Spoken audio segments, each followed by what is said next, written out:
সম্মানিত সভাপতি, সম্মানিত বিরোধী দলীয় নেতা,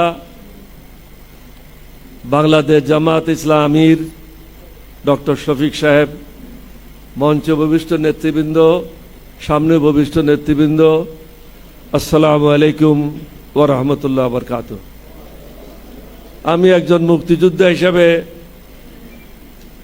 আগামীকাল আমাদের স্বাধীনতা দিবস, এটাকে সামনে রেখে আপনাদেরকে এবং সমগ্র দেশবাসীকে আন্তরিক মোবারকবাদ এবং ধন্যবাদ জানাচ্ছি।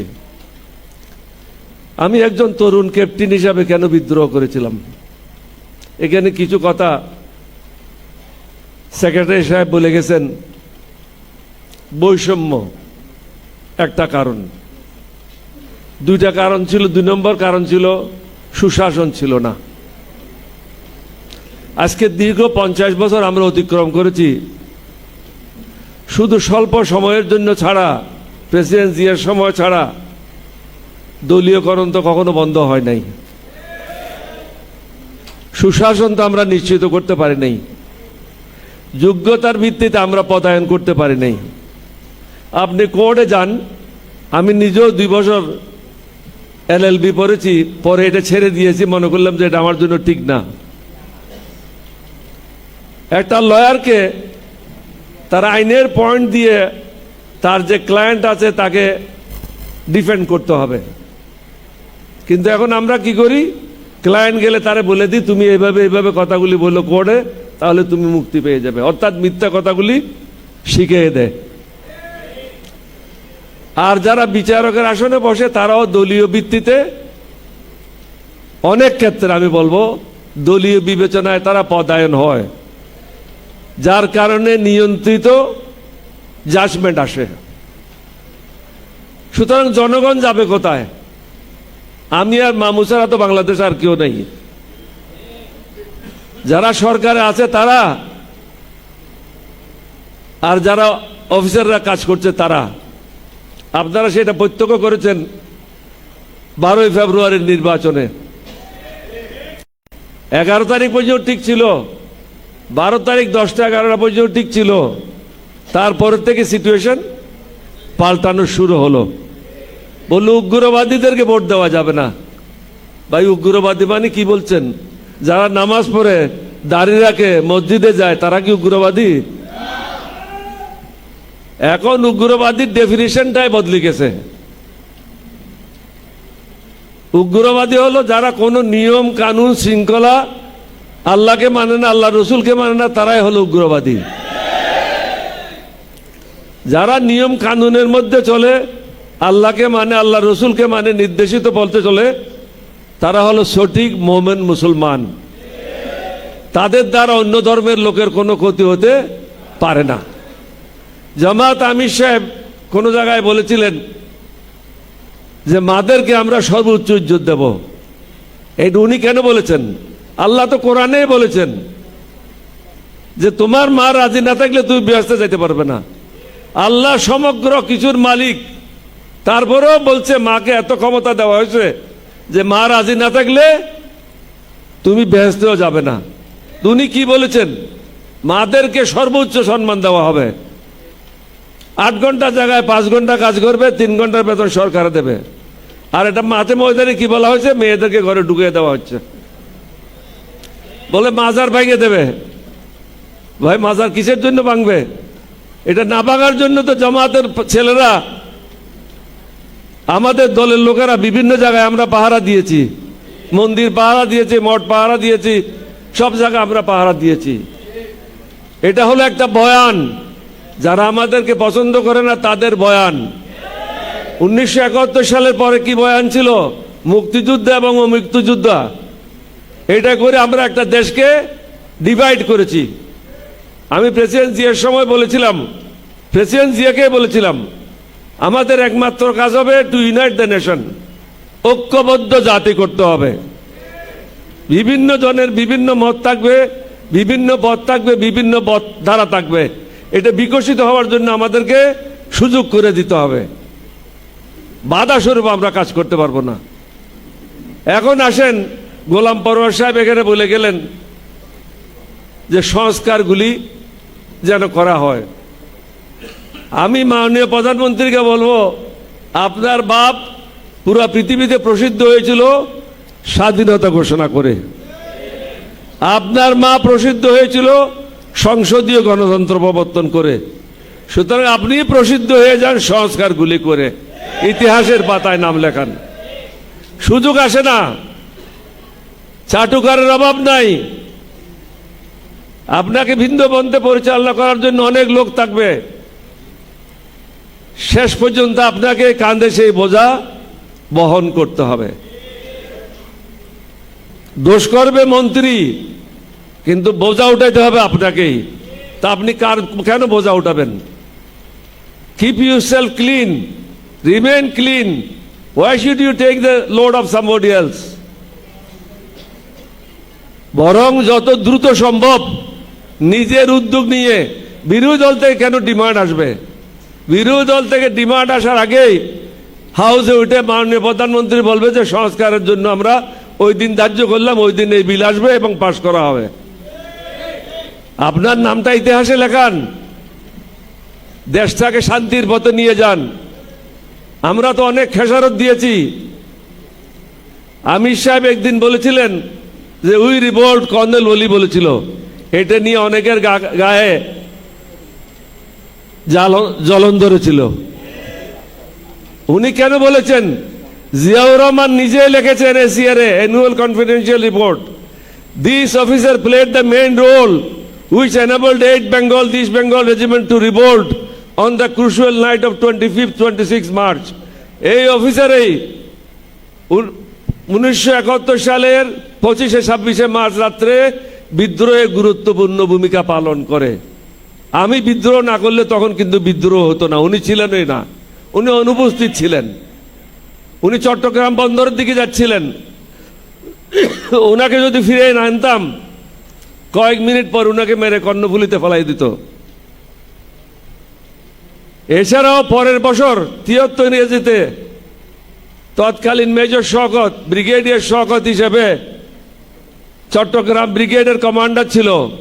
উনি আমাদের তৃতীয় সিনিয়র লোক ছিল যুদ্ধের সময়। উনি কি লিখেছেন? This officer on his own initiative asked Ziaur Rahman two declare independence of Bangladesh. যে এই অফিসার জিয়াউর রহমানকে বলছে স্বাধীনতা ঘোষণা করার জন্য। তো তোমাদের গাত্রদাহ কেন হচ্ছে?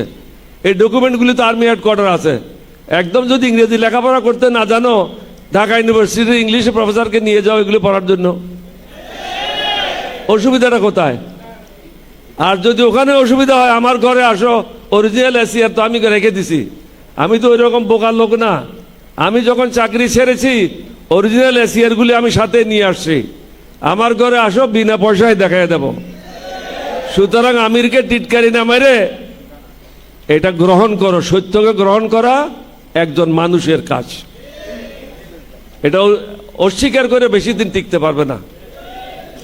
সত্যকার অর্থে এই পাকিস্তানের বিরুদ্ধে বিদ্রোহ করার জন্য যে লোকটা প্রথমে চিন্তা করেছিল, তিনি হলেন lieutenant colonel M R. Chowdhury, Mujibur Rahman Chowdhury. ওনার আমি খুব একজন ঘনিষ্ঠ লোক ছিলাম। উনি ছিলেন 4 বেঙ্গল রেজিমেন্টের অধিনায়ক। বদলি হয়ে আসেন চট্টগ্রামে, chief instructor east Bengal regimental centre. আমাকে বলা হতো blue white boy of M R. Chowdhury. উনি আমাকে ডাকে চট্টগ্রাম সেনানিবাসে নিয়ে গেলেন। আমি ছিলাম 16 শহরে। উনি বললেন যে আমাদের কোনো ভূমিকার প্রয়োজন ছিল না। উনি সরাসরি প্রস্তাব দিলেন, বাংলাদেশের এই অবস্থাতে কি করা দরকার? আমি স্যার বিদ্রোহ করতে হবে, দেশ স্বাধীন করতে হবে। বলছে এগ্রিড, তুমি তোমার প্রস্তুতি গ্রহণ করো, আমি আমার প্রস্তুতি গ্রহণ করি। কয়েকদিন পর জিয়াউর রহমান সাহেব উনার বাসায় আমাকে ডেকে পাঠালেন। প্রথম দিন আমি ওনার সাথে কথা বললাম না, কারণ উনিও ছিলেন আইএসআইয়ের একজন কর্মকর্তা, আমিও ছিলাম। সুতরাং তাকে আমি আগের থেকে জানি না, চিনি না, কোথায় কথা বলে কি বিপদে পড়ি। প্রথম দিন আমি ওনার কথাগুলি শুনে চলে আসলাম। কয়েকদিন পর উনি আমাকে আবার ডাকলেন, আবার ডেকে জিজ্ঞাসা করলেন, আমি বললাম এত ভূমিকা রাখেন কেন? আসলে কি করতে চান সেটাই বলেন। বলছে কি করণীয়? আমি বলছি আপনি বলেন কি করণীয়। বলছে একটা কিছু তো করতে হয়। আমিও বুঝি একটা কিছু করতে হয়, কিন্তু সে একটা কিছু কি? বলছে বিদ্রোহ করলে কিরকম হয়? আমি বলছি খুব ভালো হয়। বলছে তাহলে তোমার প্রয়োজন, তুমি ছাড়া তো 8ম বেঙ্গল রেজিমেন্টে সোলজাররা কারো কথা শুনবে না, তাহলে আমি ঠিক করে নেব। তাহলে আমরা তিনজন হলাম, বাকিরা জানে আংশিক, কেউ জানে 2 আনা, কেউ জানে 1 আনা, কেউ জানে 1 পয়সা, কেউ জানে 3 আনা। পুরা গল্পটা আমি আর জিয়াউর রহমান সাহেব ছাড়া কেউ জানে না। কারণ এম আর চৌধুরী সাহেবকে 25-এ রাতে 10টার দিকে উনাকে 20 বেলুচ রেজিমেন্ট গাড়ির পিছনে রশি দিয়ে বন্ধ করে হেঁচড়াইয়ে তাকে হত্যা করা হয়। জিয়াউর রহমানকে হত্যা করতো 5 মিনিট পরে আমি যদি ফিরে এনে আনতাম। এটা আমি ফিরে আনি না, এটা আল্লাহর হুকুম। আমি মালিকের হুকুমটা পালন করেছি মাত্র। আমি বাংলাদেশ সেনাবাহিনীর 1st ব্রিগেড মেজর। কত বড় অন্যায় আর্মিতে হয় সেটা এখন বুঝেন, বুঝানোর জন্য। জিয়াউর রহমান প্রথম ঘোষণা দিলেন, I declare myself as a provisional head of the state and independence of Bangladesh। 27 তারিখ সন্ধ্যায় কালুঘাট, এটা ট্রান্সমিটিং স্টেশন ছিল না, ব্রডকাস্টিং স্টেশন ছিল না, ট্রান্সমিটিং ছিল। ওটাকে আমরা রূপান্তর করে ব্রডকাস্টিং স্টেশনে আনলাম। ওটার থেকে তিনি ব্রডকাস্ট করলেন, আমি পাশে বসা ছিলাম। 30 তারিখ উনি আরেকটা ভিন্ন কারণে, যেটা কখনো বলা যাবে না, এটা হলো গোপনীয়তা আমার এবং উনার মধ্যে। তাহলে তিনি যখন রাষ্ট্রপতি ছিলেন তাহলে যে একটা মন্ত্রিসভা হয়েছিল নাকি হয় নাই?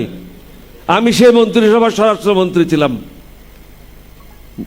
মেজর মীর শওকত আলী ছিল পররাষ্ট্রমন্ত্রী। বাকি মন্ত্রিসভা আমরা পূরণ করি নাই, কারণ সবার সাথে দেখা হওয়ার পরে করব। দ্বিতীয় অ্যানাউন্সমেন্ট আমাদের যখন কাজ হয় নাই যে কোনো প্রকারে হোক, 30 তারিখে উনি বলে দিলেন, I declare myself as Commander in Chief of Liberation Forces। এই জিনিসটা খালেদ মোশাররফ এবং শফিউল্লাহ সাহেব মেনে নিতে পারে নাই। শফিউল্লাহ সাহেব একই কোর্সে জিয়া সাহেবের, কিন্তু জিয়া সাহেব সিনিয়র ছিল, কিন্তু তারা মেনে নিতে পারে নাই। তারা জিয়াউর রহমানের বিরুদ্ধে ষড়যন্ত্র করলো। ষড়যন্ত্র করে সাপ্লাই কোরের পৃথিবীতে কোনোখানে আর্মি চিফ হয় না, সেনাবাহিনী প্রধান হয় না, প্রধান সেনাপতি হয় না, কিন্তু ওসমানী সাহেব একজন পলিটিশিয়ানকে নিয়ে প্রধান সেনাপতি বানাই দিল সাপ্লাই কোরের লোক। কেন বানাই দিল? জিয়াউর রহমানকে দমন করার জন্য। এবং শুধু দমন করলো না, 3টা ফোর্স খাড়া করলো, K force, Z force, S force. এটা করার পরে খালেদ মোশাররফ নিজের জায়গায় রইল, শফিউল্লাহ নিজের জায়গায় রইল, জিয়াউর রহমানকে দেওয়া হলো মেঘালয় তুরা নামক স্থানে, গভীর জঙ্গলের মধ্যে। এখন যেন উনি আর বাংলাদেশে ফিরে আসতে না পারেন। উনার বিরুদ্ধে অনেক ষড়যন্ত্র হয়েছে। থাকার তো কথা 1 নম্বর সেক্টরে। যা হোক, এই সিদ্ধান্ত যখন হয়, উনি আমার সাথে দেখা করতে আসেন ছাগল নাইয়ের উল্টা দিকে শ্রীনগর বিউপিতে। উনি আমার সাথে দেখা করতে আসলেন যে বিদায় নিতে আসছি, অনেকদিন একসাথে কাজ করেছি, আগামী দিনেও হয়তো সুযোগ হলে একসাথে কাজ করব। এই বিদায় নেওয়ার সময় আমি ওনাকে জিজ্ঞাসা করলাম, আপনি কি চান, আমার কাছ থেকে কি আশা করেন?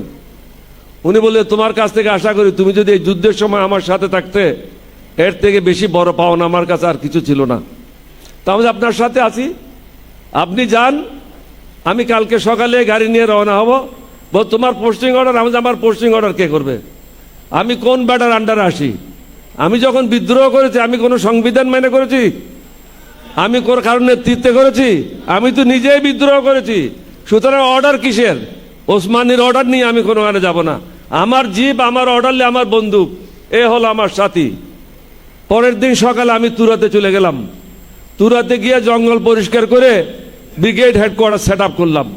জিয়া সাহেব 3 দিন পর এসে দেখে কি সুন্দর ব্রিগেড হেডকোয়ার্টার। উনি বললেন যে এখন ইন্ডিয়ান আর্মির থেকে একজন মেজর আসবে, ব্রিগেড মেজর হবে। তা আমি চুপচাপ থাকলাম। জেড ফোর্সও ব্রিগেড কমান্ডার, সরি, এস ফোর্সে ব্রিগেড মেজর আসলো ইন্ডিয়ান আর্মির থেকে, কে ফোর্সে আসলো, জেড ফোর্সে আসলো সন্ধ্যার সময়। আমি ওকে বললাম রাত্রে খাও আর ঘুমাও, সকালে নাস্তা করে এখান থেকে ভাইগা যাও। ও বলে কেন?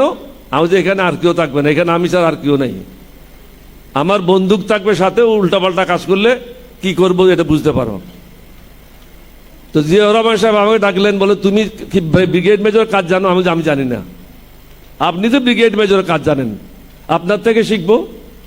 আমার যে সুবেদার মেজর রহমান আছে, সে তো 2য় বিশ্বযুদ্ধের সুবেদার, তার কাছ থেকে শিখবো। কিন্তু ইন্ডিয়ান অফিসার জেড ফোর্স হেডকোয়ার্টারে থাকবে না।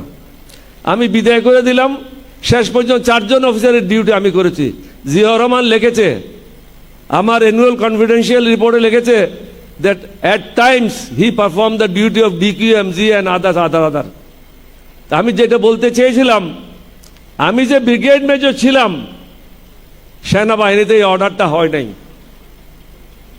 1971-এও হয় নাই, 1972-এও হয় নাই, 73-এও হয় নাই, 74-এও হয় নাই, 75-এ আমি যখন আর্মি হেডকোয়ার্টার আসলাম, তখন মিলিটারি সেক্রেটারি ছিল ব্রিগেডিয়ার নাসিম, পরে সেনা প্রধান।